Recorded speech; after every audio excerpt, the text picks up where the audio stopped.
Chers auditeurs, bonjour et bienvenue dans l'émission Paroles de jeunes. Je reçois aujourd'hui Hamid. Hamid a 19 ans. Hamid vient de Syrie. Hamid, pourquoi es-tu arrivé en France le 21 janvier 2014 ? À cause de la guerre en Syrie en ce moment. Donc tu as fui la guerre en Syrie, oui. Avec toute ta famille ? Oui, pas toute la famille, il y a de la famille qui reste là-bas, mais je suis venu avec mes parents, mais mon père il était déjà là. Ton père était déjà venu, longtemps avant ? Oui, 2 ans avant. Et pourquoi il était venu ton père ? Parce qu'il était suivi par le régime syrien, donc il ne pouvait plus vivre là-bas, et il était obligé de venir là pour continuer sa vie. Il était vraiment en danger en Syrie ? Oui. C'est pour ça qu'il a décidé de partir ? Oui. D'accord. Et donc il a décidé de faire venir sa famille ? Oui, bien sûr, parce que de toute façon, il n'y avait plus de futur là-bas, qu'on ne pouvait plus rien faire par rapport aux études.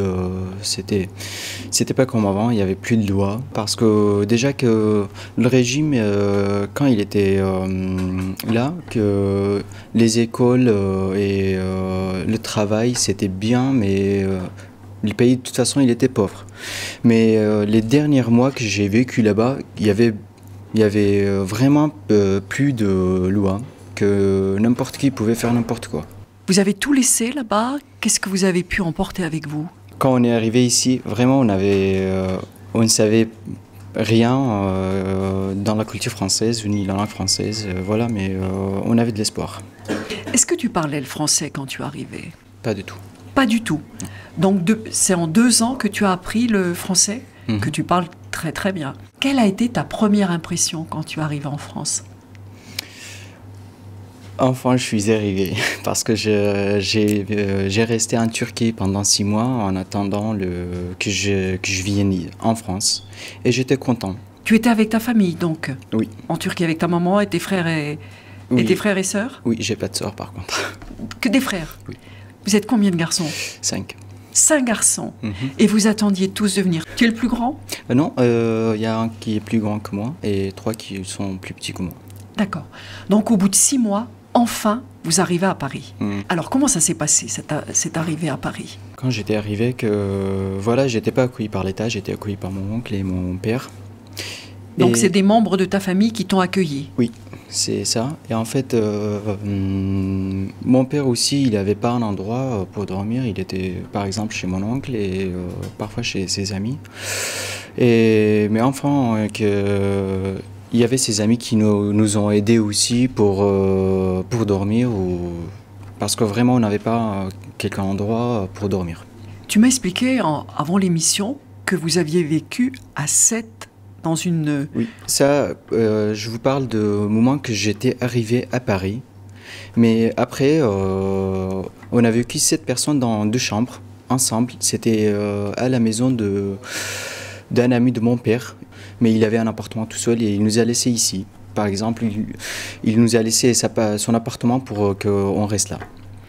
Alors concrètement, comment ça se passe ces premières journées dans ce nouveau pays où on vient d'arriver ? C'était beaucoup dur alors qu'on connaissait personne, on ne parlait pas en français. Même le climat aussi, ça changeait beaucoup. Ici, il faisait trop froid. Oui, c'était le mois de janvier. Oui, c'était ça. Et on n'avait pas d'habitude. Alors, comment ça se passe petit à petit ? Comment Là, on arrive et on trouve l'appartement de l'ami de mon père, et après... petit à petit, on travaille sur les papiers pour reprendre les études. Déjà que j'ai perdu 4 ans de mes études, ça m'a rendu beaucoup triste. Tu as perdu combien de tes études ? 4 ans. Tu as perdu 4 ans de tes études ? Et j'ai 19 ans et je suis en première STMG, donc c'est un peu dur. Et voilà, j'ai repris mes études, et avec les amis, petit à petit, j'ai appris la langue française, et, même si on trouvait des difficultés parce que je parlais qu'en anglais quand je suis arrivé, et pas beaucoup de monde qui parlait en anglais. Et petit à petit, je me suis attaché vers la littérature, qui m'a aidé beaucoup pour apprendre la langue française. Bon, je peux remercier Victor Hugo, Émile Zola, Verlaine, Baudelaire, Arthur Rimbaud, ces gens-là qui sont morts, mais vraiment ils m'ont aidé beaucoup pour apprendre la langue française grâce à leurs livres que je lisais. Tu t'es plongé dans ces livres pour découvrir le français. Exactement. En juillet 2013, Oui. la décision est prise, vous quittez le pays. Qu'est-ce que tu ressentais en toi à ce moment-là? Bien sûr, j'étais triste parce que j'ai quitté mon enfance. J'ai quitté la patrie. C'est beaucoup triste et je trouve que c'est très difficile. Qu'est-ce qui est le plus dur au fond de soi? Bon, déjà que j'ai quitté beaucoup des amis, de ma famille et mon enfance et tout ce que j'ai vécu là-bas, mes souvenirs et toutes choses que j'ai vécues, quoi. J'ai laissé toutes choses là-bas. On a vraiment l'impression qu'on laisse tout derrière et que c'est perdu. Ouais. Tu as de l'espoir aujourd'hui de Bien sûr. pouvoir y retourner? Bien sûr. Tu le gardes au fond de toi? Mais pas pour aller habiter là-bas. Pour revenir, par exemple, moi, quand dans ma tête, je dis que si la guerre finit, je rendrai visite là-bas. Ce que je veux dire par là, c'est que je peux plus renaître, quoi. Quand je suis venu en France, c'est une nouvelle naissance pour moi. Et quand je retourne en Syrie, je reprends toutes choses de zéro. Je pars de zéro. Mais et déjà que j'ai perdu beaucoup de temps de ma vie pour la reprendre, quoi. Et là, je trouve qu'en France, ça sera toujours mon patrie. Bon, on dit ma mère et ma belle-mère, il y a ma patrie et ma belle patrie. Donc, je resterai en France comme ma patrie, mais la première patrie, ça reste toujours dans le cœur. Donc tu as tes racines. Arriver en France, c'était vraiment repartir de zéro, une nouvelle naissance. Et aujourd'hui, tu te dis, je ne peux pas me permettre de refaire une nouvelle naissance en repartant en Syrie.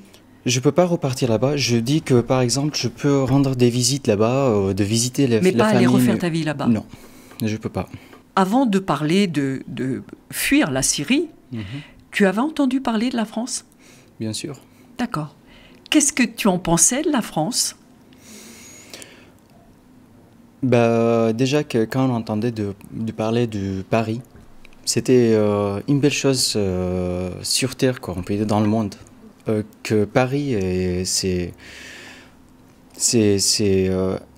un capital qui est très beau et les gens qui sont super sympas et c'est vraiment comme ça. Et quand tu es arrivé, tu as trouvé ça ou...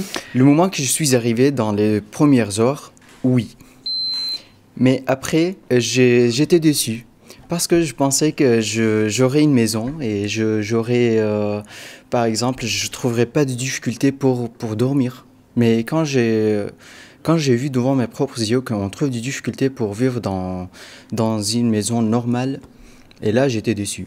Si tu te retournes sur le parcours que tu as fait depuis cette date, depuis cette arrivée de janvier 2014 jusqu'à aujourd'hui, qu'est-ce qui a été le plus difficile? Le plus difficile, c'est la langue française. La langue française. Oui. Ça a été un sacré challenge. Ouais. Le plus gros? Ce que je trouvais, c'est que, par exemple, si je voulais dire quelque chose, je trouvais de difficulté à expliquer. Donc ça, c'était un peu vraiment difficile. Est-ce qu'aujourd'hui, tu te sens plus à l'aise pour exprimer en français ce que tu ressens? Parce qu'une langue, ça permet d'exprimer ce qu'on ressent, des joies, des peurs, des craintes. Tout ça, tu l'exprimais dans ta langue natale. Est-ce qu'aujourd'hui, tu y arrives avec la langue française quand tu parles à des amis? Bien sûr. Tu arrives à exprimer complètement ce que tu veux? Pas complètement. C'est sûr qu'il me manque des vocabulaires parfois que j'arrive pas à dire ou j'ai pas l'habitude de les dire. Et voilà, je cherche dans les dictionnaires où je dis par mes propres mots, j'explique aux amis et eux, ils me disent le mot justement. Qu'est-ce que ça veut dire? C'est frustrant de ne pas pouvoir exprimer tout ce qu'on ressent dans... Bien sûr. Mais c'est difficile. C'est que, par exemple... Déjà, par exemple, quand je veux dire quelque chose et les amis, ils comprennent dans un autre sens, quoi. Et ça, c'est triste un peu que parfois on n'arrive pas à dire ce qu'on veut dire. On n'arrive pas à expliquer. Comment tu te projettes aujourd'hui dans ton avenir? Alors, tu es en première, c'est ce que tu m'expliquais. Qu'est-ce que tu as envie de faire? Déjà que j'ai deux choses dans ma tête, j'ai soit du droit ou journalisme. Du droit ou du journalisme? Oui. Mais c'est une envie que tu avais depuis que tu étais tout petit ou c'est nouveau Ça, c'est nouveau.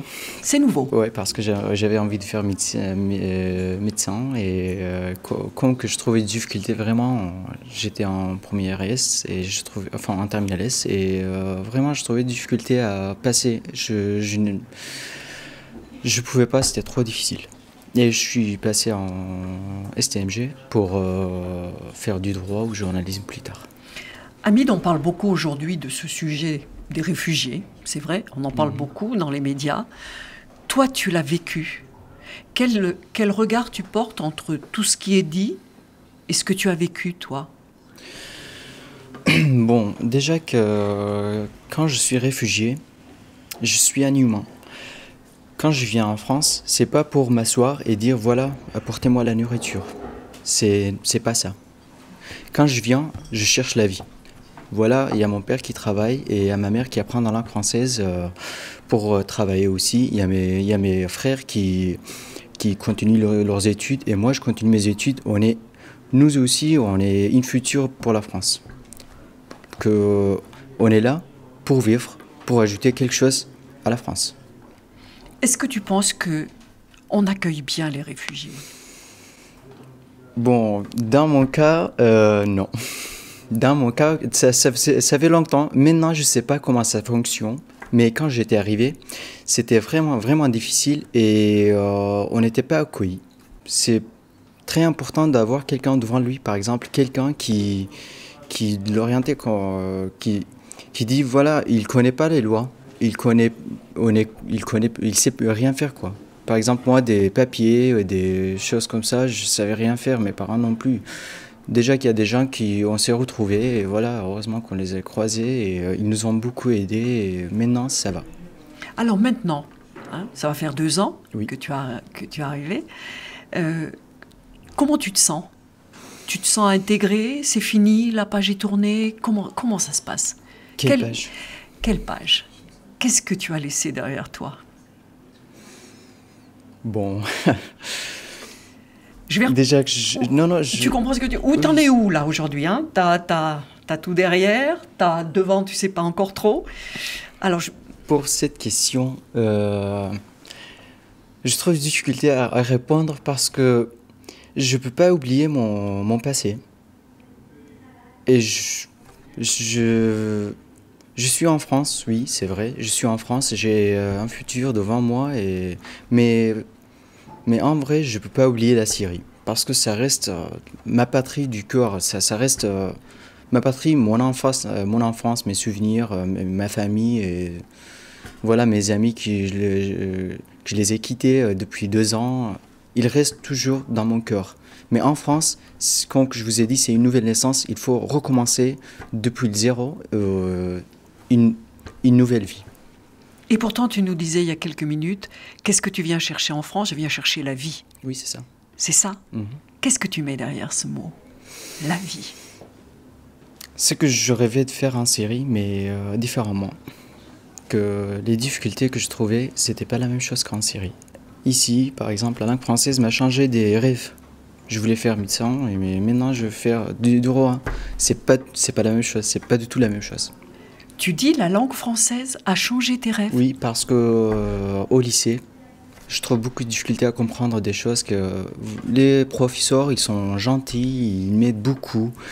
Mais pour les questions, par exemple, déjà, quand je passe un examen ou en épreuve, les questions, j'arrive pas à trop les comprendre. Donc ça reste très difficile encore. Ça reste très difficile et même si je connais des réponses, après que le prof il m'explique les questions, je comprends qu'est-ce que ça veut dire et je connais la réponse, mais sauf que je ne comprenais pas. Hamid, nous arrivons à la fin de notre émission.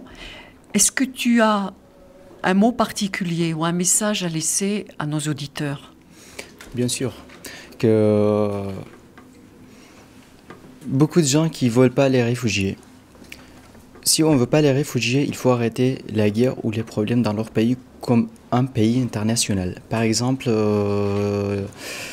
il y en a des Français qui sont contre les réfugiés.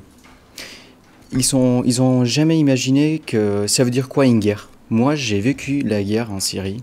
Et moi, je sais qu'est-ce que ça veut dire. Et je sais pourquoi je suis venu en France. Mais eux, ils savent pas. Ils pensent que voilà, on va voler leur pays. Non, c'est pas ça. Si on veut pas des problèmes dans notre pays, des réfugiés, je peux dire, il faut arrêter la guerre dans leur pays.